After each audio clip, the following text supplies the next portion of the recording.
What is up, wrestling fans? This is Kayfabe Chronicles, and I am your host, JP. Well, it's Wednesday night. It is a little bit past 8 p.m. my time, and NXT is just wrapped up for the week. What the heck happened this week? I'm going to let you know right now.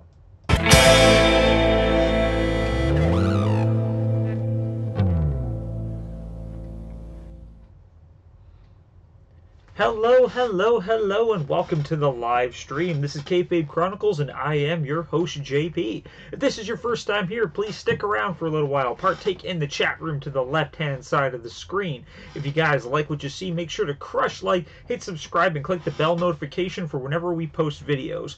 We always go live every single Sunday night at 8 p.m. Central Time, except for pay-per-view nights, where we will always go on after the event itself. And whenever we decide to post little random other things, usually on Wednesdays after NXT. And if you guys haven't done so already, check out that Facebook page and the Twitter account. Hello, Elizabeth. Welcome to the stream. As always, good to see you here. And I fully agree. That's the very first thing on my notepad.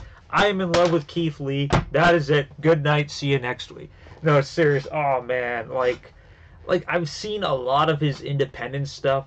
And the guy just grows on me every single freaking time. It just blows my mind how agile and how charismatic a guy of his size is. I love everything about him. He just oozes charisma. He's so well-rounded in the ring. He's so likable. But yeah, so NXT this week started off with Keith Lee taking on, what was the guy's name? Fidel Bravo, I believe, just some independent guy that looked a lot like a coked out Jack Black. I don't know if that's how the guy usually looks when he wrestles, but it was an independent guy. It was a squash match. Keith Lee just completely decimated the crap out of him. Super fun to watch. Makes Keith Lee look really strong. Great match. Like I said, after the match, he just stood there, posed. Everybody ate right out of his hand. Absolutely awesome. Love his swag. Love everything about him. Look forward to many great things with Keith Lee in the future. Okay, right after that, though, they had a quick little post NXT WARGAMES promo with Kairi Sane and Shayna Baszler just kind of showing highlights of the match, post-match interviews. That's going to be a repetitive thing for tonight, as usually is the post takeover NXT show. They always just give quick recaps of all the matches, so we're used to this by now.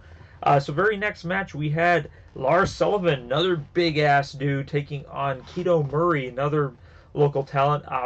Match was over just as fast as it started. Lars beats the living crap out of this guy, hits him with the freak accident. Done. Match was maybe about a minute long. Lars Sullivan gives another promo after it, how he's not going to stop his destruction until he gets an NXT championship. And immediately after that, Lars Sullivan went to beat up Keto Murray again, and then Keith Lee, our savior, Keith Lee, came out and they stood it down, fought each other, chased Lars out of the ring, and yeah, cool. I like that Keith's going to be taking on Lars. I really enjoy that. Let's check out the chat room.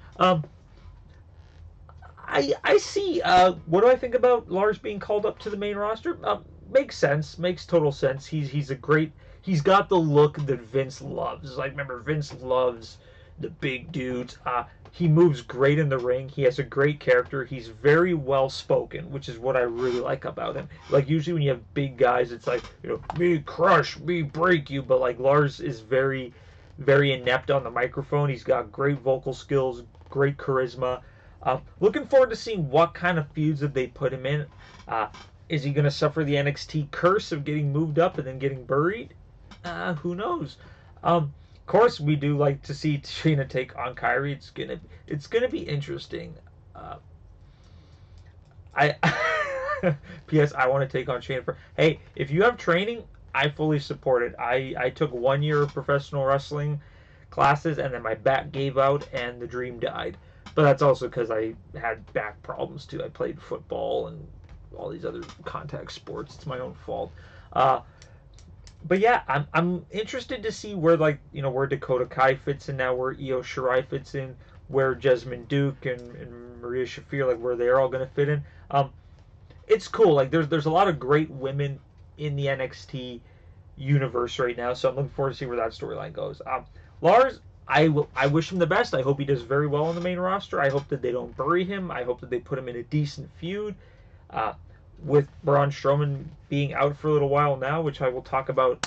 I'm going to be pre-shooting this Sunday's thing because I have a D&D event that I have to go to. I'm letting you know now, Elizabeth, I probably will not be doing a live stream this Sunday, just depending how long my event takes, but I will have something for you to watch for sure. I'm 4'10". That's awesome. You know what? Low center of gravity, you can get underneath it. Yeah. I have faith in you. I will watch you. I fully support you. You go. You go. I did not know you were 4'10". That's cool. That is cool. You learn something new every day. That's awesome. Yeah. Lars, I don't know. I'm scared. I don't like when my NXT people get moved to the main roster. It makes me sad inside because I know that they're just going to be pooped on. Whatever. Okay, right after that, we had the Johnny Gargano Aleister Black recap. Great to see it again. Like I said, Gargano versus Black was my favorite match of NXT WarGames. Right after that, we had the Velveteen Dream Tommaso Ciampa recap. Awesome.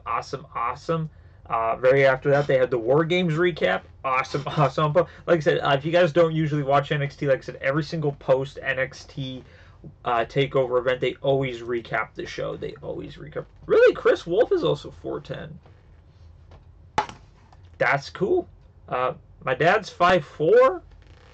He's your stereotypical little Italian guy. He looks like Mario, only with like all white hair now. He's like Santa and Mario together. Okay, and closing off the night, we had Nikki Cross taking on Candice LeRae. Great storyline leading into this because everyone knows that it's Nikki Cross who pretty much ratted out Johnny Gargano to Aleister Black. So now Candice getting up in Nikki's grill. Good match. Like, these two ladies, they've wrestled a couple times already. The triple threat between Kairi, Candice, and Nikki earlier on in the year was awesome. Nikki Cross and Candice have chemistry. It really works well together. Their styles are so different from each other, but they complement each other so very well. Like, Candice is very like technical, high flying, and Nikki Cross is just flat out strong style, striking. Dug the match. Really good storytelling between this. Nikki Cross had a lot of neat things going on. Candice let the dark side kind of take over for her, let her rage kind of cloud her judgment near the end, and she got pushed into the rope, ate a nice rope snap to the face, and got hit with a top rope swinging neck breaker, or the Purge, essentially. So it's Nikki Cross's modified Fisherman's neck breaker. Nikki wins. Nikki wins clean, center of the ring. Great job on her. Everyone's all saying, oh, when's Nikki Cross going up to the main roster? Nikki Cross did have that one and done match against Becky Lynch a couple weeks ago on SmackDown. I think she was just there because it was in the UK, but I think she will be moving up very shortly once she's done this storyline that she's in right now. Like I said, because she's still technically involved in the whole Aleister Black thing right now. Yeah, I'm going to be watching the WWE UK later on tonight, maybe tomorrow morning. Rhea Ripley and Xia Brookside sounds awesome. Like, Xia's so little and Rhea's so big. Their styles are very comparable to work with each other. But the thing that's kind of interesting is, like, when you look at like the entire height thing. Like, when you look at Rhea Ripley, she's one of the largest women competitors, but she's actually only 5'8", so I'm actually a little bit taller than her. But she could still beat the living crap out of me. Like, Rhea is one girl I would never want to even come close to fighting. Like, she just looks like a person that could just like clean shot to your face and you'll die. Eventually, though, when Tegan comes back, it's definitely going to be Rhea Ripley versus Tegan. I love that they're already starting kind of the online hatred between the two via Twitter and stuff, even though you know backstage they're probably really good friends. But gotta keep the kayfabe alive. Gotta keep the kayfabe alive on Twitter. But yeah, really dug this episode of NXT as always. I never have an episode that I hate. Maybe I'm biased. Who the hell knows? But NXT is where it is at. I wanted Jazzy and Rhea. Ooh, that would be good. That would be really good. Don't worry, Jazzy's coming back. We know it. We know it. It's our mutual bond. It's our mutual bond. All right, so what did you guys think about this week's episode of NXT? Let me know in the comments section below. As always, if you guys like what you saw, crush that like button, hit subscribe, and click the bell notification for whenever we go live. We usually go live 8 p.m. Central Time on Sunday nights. Except for pay-per-view nights, where we will always go on right after the pay-per-view. And we always post other random videos. And like I said, Wednesdays after NXT, we will be doing a recap. Next week, however, I have to work Wednesday night. I know, scheduling me outside of my availability. It's just unfortunately I need Thursday off because the wife has a class she has to attend all day, so I have to watch the little one. So I have to work Wednesday night. So there will be no NXT recap Wednesday night, but I will definitely do it on Thursday sometime during the day. If you can't check it out, Elizabeth, that's cool. I'll probably do it during the day, so you're most likely at work as well. All right. As always, I love you guys from the bottom of my heart. You are the reason why I do this. Take care. See you next time. This is JP from Kayfabe Chronicles.